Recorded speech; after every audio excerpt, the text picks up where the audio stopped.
From WXXI News, this is Connections. I'm Raquel Stephen. Our connection this hour is being made right in this room today. We're taping this show in front of a live studio audience as part of a Pod-a-Thon, an all-day event that brings together podcast pros and entrepreneurs, people who are using their voices, their personalities, and their platforms to connect in new ways. We've seen a big shift in the business world. More and more entrepreneurs are becoming broadcasters. They're launching podcasts, they're on TikTok, they're building YouTube channels, all to reach customers directly, to tell their stories and build their brands. But what does that shift mean? How does it change marketing, entrepreneurship, and even traditional media? We've brought together a panel of experts to dig into those questions. Joining me in studio, I have Jazzy T, the founder of JazzCast Pros Podcast. You can make a round of applause. Thank you. Thank Network you. and longtime broadcaster, now helping women and people of color launch mission-driven shows. Thank you for joining us, Jazzy. Thank you. I also have Ben Albert, and he does have ears, I heard, entrepreneur and host of Rochester Business Connections and the Real Business Connections Network, which brings local businesses' voices to a wider audience. Thank you for joining me, Ben. Thank you. And I also have Elena Necio. She's a clinical associate professor of marketing at the Simon Business School at the University of Rochester, my alma mater, whose research and teaching focus on digital strategy, consumer behavior, and ethics. Thank you for joining us, Elena. Thank you for having me. And welcome to all of you in our studio audience. Now we're talking about what's driving this shift. Why do business owners feel the need to become their own broadcasters? Now, Jazzy, we'll start with you. What did you see in the marketplace that made you think entrepreneurs needed their own media network?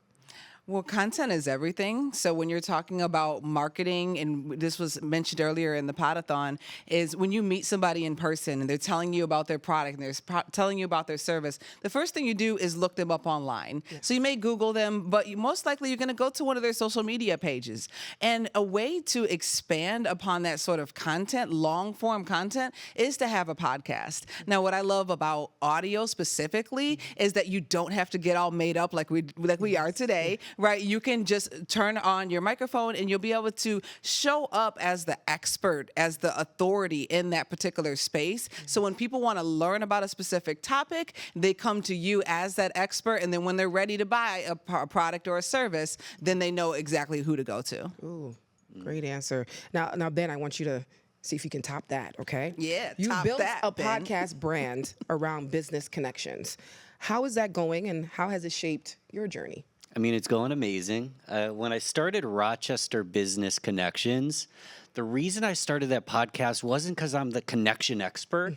It's because I needed some. I had just gotten let go during the pandemic, and I didn't know how to business. So I thought, let's start a podcast to learn how to do a business.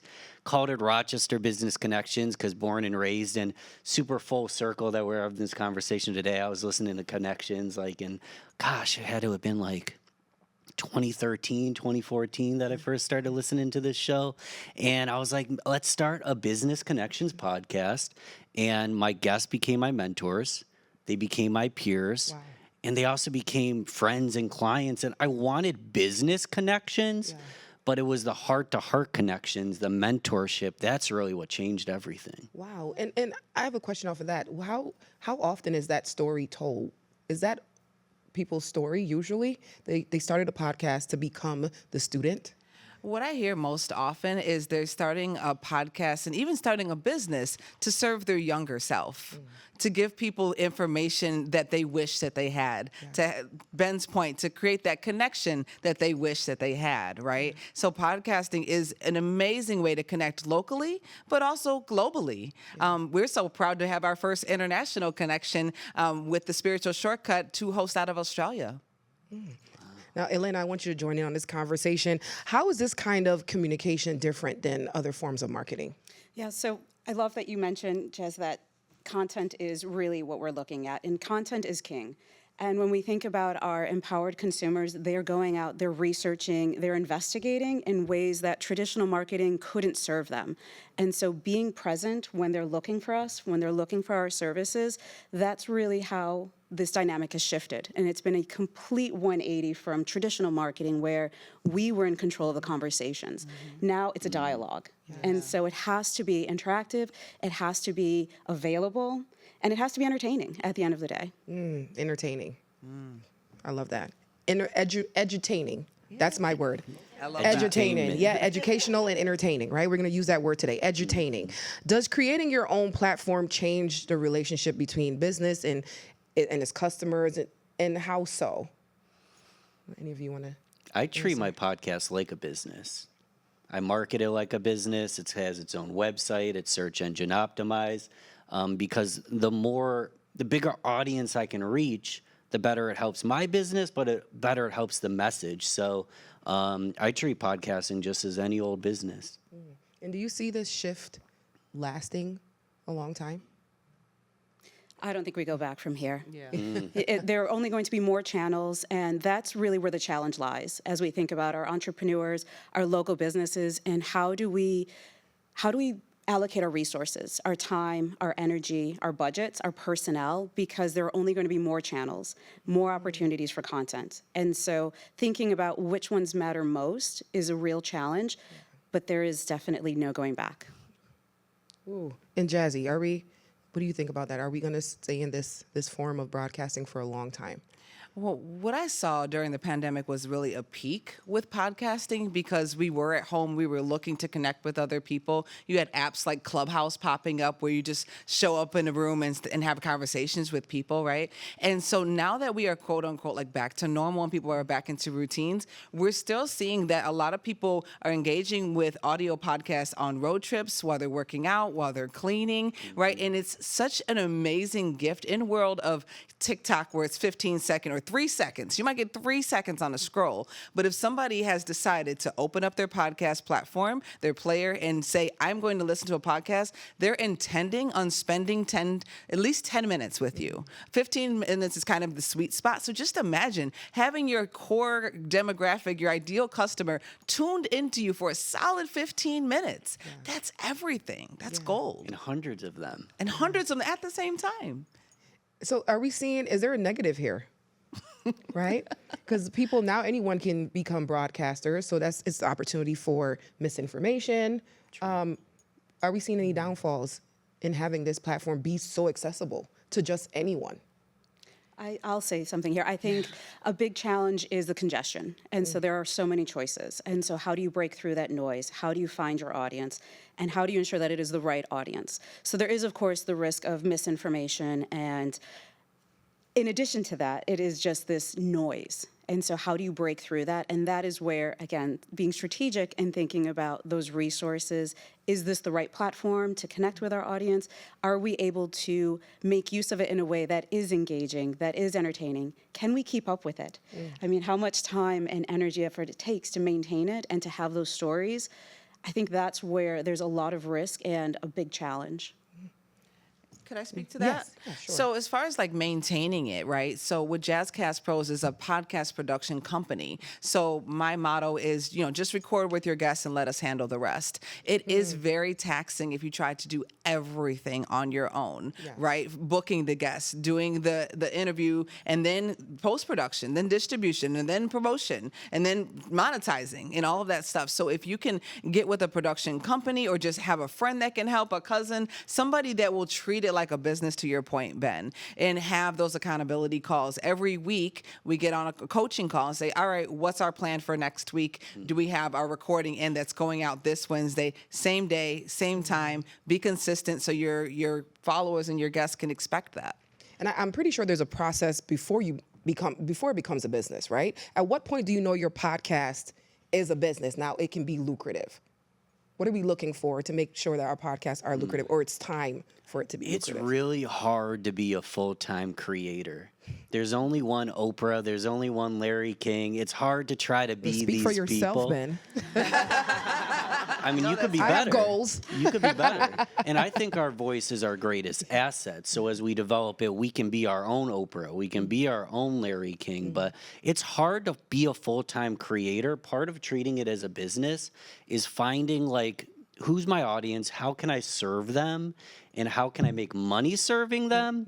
It's often providing a product that's related to the podcast, but not specifically the podcast. If you want to be a full-time creator, though, it's finding that niche that people want to sponsor you. A friend of mine does vertical farming. Has a vertical farming podcast, doesn't have millions of listens, but all the vertical farming industry professionals sponsor it because his audience is 100% the people they sell to. Yeah. So you really just got to be strategic in how you handle all that. Yeah. And Jazzy, how do you know when your podcast is ready to be a business? Well, I think if you treat it like a business, it will become a business. I mean, today is all about aligning and manifesting, right? So it's only focus on the end result, right? So if that is your intention, but also if you're already a business owner, you can build in those, those products and those services. So say, for instance, if you have a podcast about, human resources and for instance, like Paychex is here today, that you have the best, HR compliance products in town and the Paychex Flex app and all of that, then that's really easy to tie that in to the conversation about human resources. And Atlanta, what does the Simon Business School say about your podcast becoming a business? I think, it depends on who your audience is. Yes. Is it a niche audience? Has it grown and scaled to the point where it can be profitable? And understanding what is that trajectory, the sustainability of it. Is it content that is going to be more short-term, or is it something where you can continue to evolve and grow with your audience, understand where they're going? And I think the point of that scale, when you have to bring in a partner, because it doesn't turn off. You don't get to take a break or go on vacation necessarily. Someone has to be there to keep it going, or you're planning in advance, of course. And so that tipping point of how you're able to manage it, how you're able to make it profitable, and understanding what is the trajectory for where it's going. It takes a lot of planning, a lot of strategy, a lot of resources, and a little bit of that perspective that you know where it is going. Yeah. And one of the challenges I've seen with people starting podcasts is consistency, right? And you're going good for 1 month, and then something happens, and you haven't filmed for 2 weeks. That challenge is real. How do we get past that, or how do we combat consistency? I can start there. So part of it is having a calendar, a plan, having those milestones mapped out, building out an editorial calendar, building out your production schedule, and then having accountability partners. Yeah. That's a critical part of it. Absolutely. Making sure that you are being held to deadlines so that you're not falling behind, because if you're an entrepreneur, your day-to-day is your business. And so while this may be a part of your marketing mix, it's not necessarily your top priority. And so it's very easy for it to get set aside. And you probably have other marketing activities. Yeah. And so all of these activities are pulling your resources. And so you have to have the discipline of your calendar, your partners, and your schedule that you're really holding true to those deadlines. Yeah. And Ben, how do you manage to stay consistent with your podcast? I was going to say, you got to love it. Like, podcasting isn't for anyone. And as a marketer, I can do market research and know who I need to sell to and put out content specifically. I get bored. I make editorial decisions and creative decisions that are not good for my business, but I love it. And part of the consistency comes from enjoying it. So if you're going to start a podcast, make sure you enjoy the process in the first place, and make sure you choose a topic and audience and guests that lights you up, or else it just feels like work, and we're already busy, Yeah. And I guess we missed the basics, right? You have to love what you're doing for you to actually be consistent with it, right? And my question would be, at what point, I'm sorry, it went somewhere. You just you lost my train of thought messing with you, Ben. I know, you got me so excited. Yeah. While you're gathering, I'll just throw in here, remember your why you started your business and why you started your podcast, and who are you looking to connect with and who are you looking to serve, and remembering their wants and their needs, and then your own talents and desires, and just remember that you're serving them and they're looking forward to you showing up. Yeah. And as far now with AI emerging and new social media platforms emerging, How does this influence this trend, artificial intelligence, right? We have a love-hate relationship for AI. How do you see it? I want to repeat just one helping thing with I this already trend. said. Your voice is your greatest asset. So AI is going to be our greatest partner, our greatest amplifier, make life simple, but your voice still needs to come to the surface. You don't want the AI to replace that. Yes, absolutely. So I will say on the post-production side, AI is definitely your friend. On the research side, the AI can definitely be your friend. But don't get to a point where you're having AI script everything for you. Yes. Pause. Yeah. Don't get to a point where AI is the voice of your podcast. You are the human behind this podcast. You are the connector to the listeners. And people want you. They don't want what your chatbot thinks of this particular topic. Yeah. You're very passionate about Whew. AI, Jazzy. I see it. I see it too many times. And then also, sometimes when we're using it to write as well, write emails, write posts, people can sense that a mile away. Now, it's helpful as a tool, but you have to go in there and put your own spin on it. And that's what people will connect with. Elena, how do you feel about, are you helping Jazzy jump AI or? I'm right there with you. Yeah, absolutely. But the thing is, it's a tool. It's a fantastic tool. But at the end of the day, if I can go to a generative AI platform or any AI tool and get what you are giving me, then what value do you bring? Exactly. At the end of the day, I'm here for you. And so I want to hear your voice. I want to hear your perspective. And it's a tool that helps to finesse or to problem solve or to think creatively. But at the end of the day, I want your voice. I want your expertise and context. Yes. And that's all missing in AI. And with my students, I talk about this. If you go into an interview and you've scripted everything from AI, what happens when they go off script? What happens when your guest has a question that you didn't plan for, or there's a push in an area that you hadn't prepared for? Well, suddenly you're in a pretty compromised position. And so remembering that you are the attraction, you're the voice, and you're what's interesting, then you can think about how can I use this to complement me as opposed to replace me? Yeah.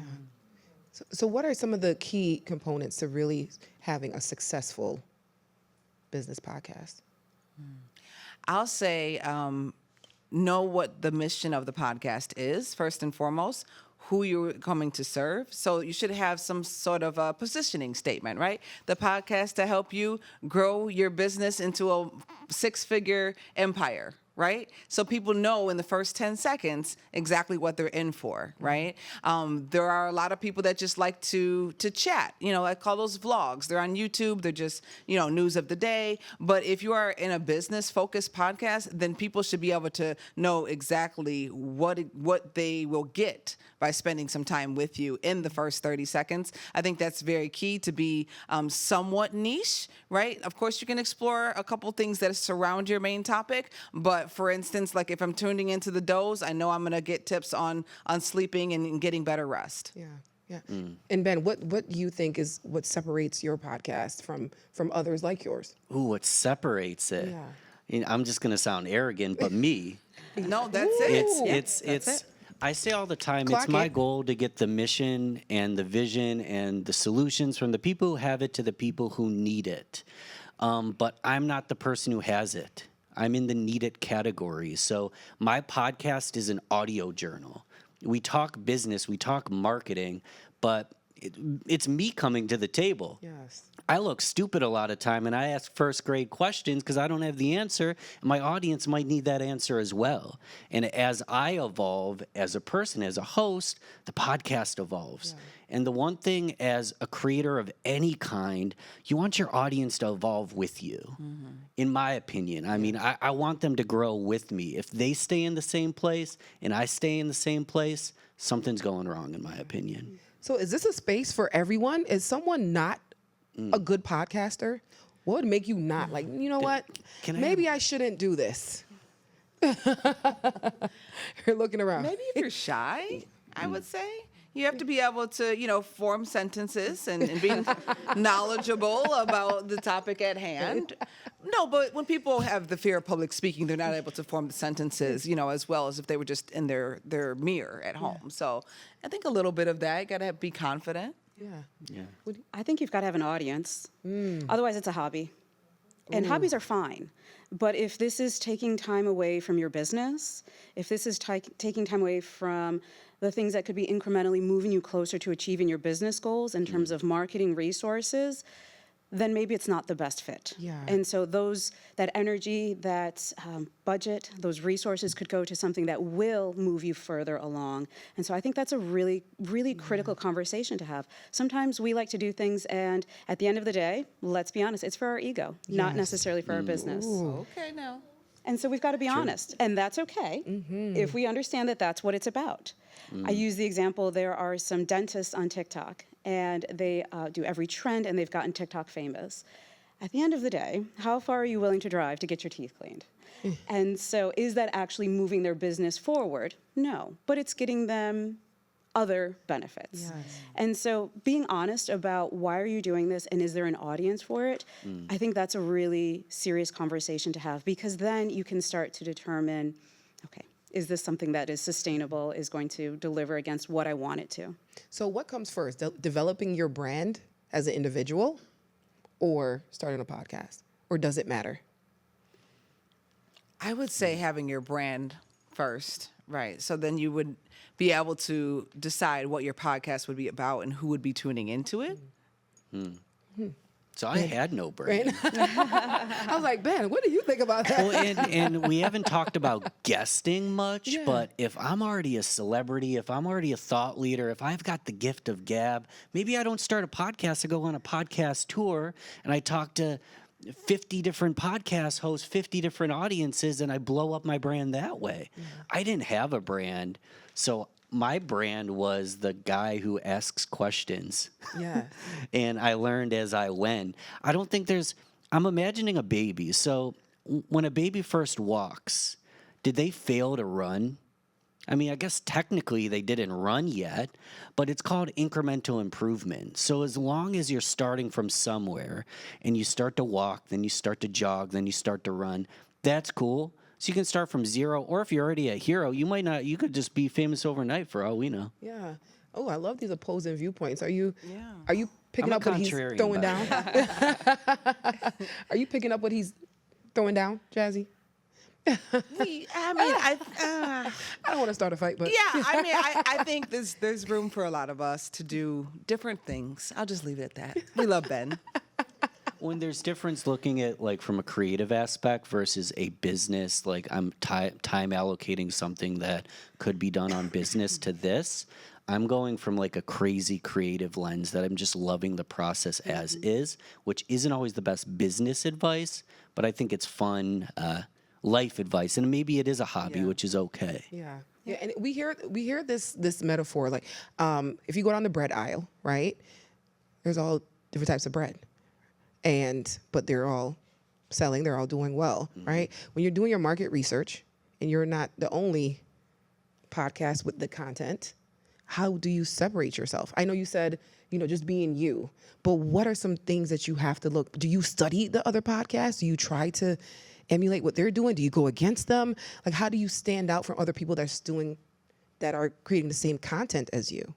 Well, I think repurposing is really important as well. So, like I said, when somebody's going to listen to your podcast, like they're dedicating 15 to an hour, 15 minutes to an hour with you. So repurposing, making TikToks, guesting on other people's podcasts is a great way to get started and to brand yourself and to get known, right? Going on other people's podcasts. I mean, you can do things like, going to live events and introducing yourself as well. That also does help. But I think that just building yourself up it comes down to a brand. When you talk about the bread aisle, it's Wonder Bread, it's Sara Lee. Like, we can pretty much all name our bread, right? So that's a brand. Yeah. It goes back to that for me. Yeah, it's thinking about a mission statement. You mentioned that. And what is it that you're doing? And what are you doing that no one else is doing? And from there, starting to understand that landscape. What corner of your audience's mind do you want to occupy? Yeah. When they think of Rochester business, who do they think of? When they think of a certain service or a certain category, who do they think of? And you can certainly draw inspiration from your competitors, but you don't want to mimic them, because that's a losing strategy. If they're doing it well and you're going to come in head on, that's a really hard fight. And so you can certainly draw inspiration from them, understand and learn from what's working, but you need to have something ownable, something that is uniquely yours. It's your voice, it's your brand, it's your offering, so that you can take that little niche, whatever it may be, and run with it. Yeah. Perfect. Thank 'Cause you, Elena. nobody can be you better than you. Yeah. Now, in a world where everyone's attention span is very short, okay, we're down to like 90-second attention spans. How do we thrive? How do podcasts thrive in a world where we're not tuning in for longer than a minute 30? How do we? I think there are moments in our life where we want to slow down, when we're taking a long trip, when we're in the car, or maybe we're taking a long shower, and we just want somebody to just walk us through their own, journey. And so we want to kind of escape from our own situation. It's kind of like watching a movie, as you're falling asleep, you can put on a podcast. So I think that we do give people, with longer form content, we give people an opportunity to kind of slow down, because when they're scrolling, they only want that 3-second dopamine hit. That's what they want. That's not our space. It's not podcasting, but if you go to like a Twitch convention where streamers are, these people are celebrities in the streaming world because people watch them for 3, 4, 5 hours a day. Yeah. This is a whole tangent we won't go down, but a lot of us are lonely. And we build these parasocial relationships with these hosts where they become a friend. All of us are Swifties. Most of us haven't met Swift. Like, the connection in a 30-second world or a 5-second world, I think podcasting fills that void real well. And with TikTok and Elena, with TikTok. Yeah, I was just going to say, it's also it's a part, not the whole of the mix. And so thinking about how we have this longer form content, but we do have other complementary shorter form content. And so we think holistically about what is the integrated communications we're having. How are we telling an entire story with pieces that manifest in different places? And there is a space for longer form content that pays off some of the shorter form content. And I love that you brought up parasocial relationships, because we get into parasocial relationships with brands. That's actually some of the research that I'm doing right now, and thinking about how do we look at a brand as an authority, and it's able to help me solve my problems, and I care about it, and it listens to me. These are not people, and yet we have these feelings for them, and so the ways that they come to life are through these voices that we hear. Now, finally, I want each of you to give me advice. What would you give, the advice you would give to business owners in this audience who are considering stepping in to this space? I would say book yourself as a guest on a podcast first. Wow. And see how that goes. See if you feel comfortable. See if it lights you up. See if there's response, right, to the audience point of things. Do people want to hear what you have to say? Yeah, start there. I say it all the time, but there is no key to success. It's a combination lock. And each of us all have our own unique combination. So what do you love? What are you good at? What do you like talking about? Who's your audience? What are you looking to accomplish in your business? What platform? Are you going to go solo episode and have it short? You're going to go 3-hour long, diving into nonsense conversations, whatever you want to do. What is your key to success? What is your skills? All these things. The more you can discover your fingerprint, your key, the easier it'll be to show up to the podcast and do your best job. Yeah, I would say before really taking the plunge, have a moment and think, can I actually do this? Is this sustainable? I love the idea of sampling first. Go be a guest. Just try it. There is this pressure for business owners, for entrepreneurs to do everything in marketing, to have all of the socials live and to be active in everything. And it's not sustainable and it's not realistic. Know who your audience is, know what you're trying to do, and be comfortable with doing less better. Focus. Focus on what is going to move your business forward. And if it's podcasting, fantastic, then do it exceptionally well. But don't try to spread yourself so thin that you're not doing anything well. Wow. Jack of all trades is a master of Master of none. Well, we've been talking about why business owners are becoming broadcasters and what it means for marketing, entrepreneurship, and media. My thanks to our guest, Jazzy T of JazzCast Pros, Ben Albert of Rochester Business Connections, and Elena Necio from the Simon Business School at the University of Rochester. And you can listen to Connections as a podcast on Apple Podcasts, Spotify, your Alexa, or wherever you listen. Connections is live on the air on our website and on our WXXI YouTube channel, weekdays from noon to 2. Thank you for joining us. Thank you for having us.